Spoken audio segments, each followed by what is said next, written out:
zimudhara rine 85 years haunyari kubiridzira mwana ane 44 years maelections. Makaitwa sekwa hamunyari vanhu vekuzambia. Zvino manje kana uchifungidzira kuti nyika yeZimbabwe iyoyo unoitonga, hazvisi kuzoitika zvinhu zvakadaro mukati menyika yeZimbabwe. Tatoramba isu. Kana uchida kutonga uchaenda kumusha kwako kumumbwa kuZambia uko.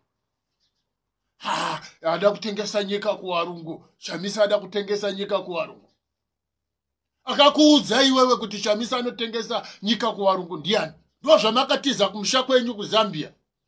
Endaika kumusha kwenyu mambopedza here kuprotecta nyika yenyu yekumumbwa against western nations. Kuita dare nana kazembe wana ziyambi wana chiraba mese muri machewa ekuzambia hamusi maZimbabweni hatikuziwe isu. Idipe kupi makaitwa sekwa hamunyare imi hatina rudzi nemimi. Shumba murambi. Uri shumba ipi iwe? Uri muchewa wekuzambia kumumbwa. Ndo kumusha kwako hatikuzive, hatina ukama newezi. Sekuru wako ndiani? Hamutauri zvasekuru wenyu. Baba wako ndiani? Hautauri zvababa wako. Hakuna anowaziwa. Nekuda kwekuti muri machewa ekuzambia. Regai nyika yeZimbabwe itongwe nevana veZimbabwe.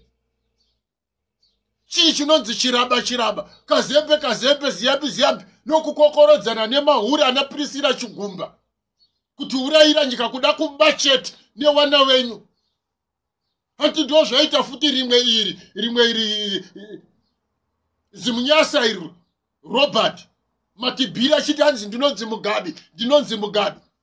Aingotaura zvamai vake Bona, zvababa vake nasekuru wake akanga asingatauri.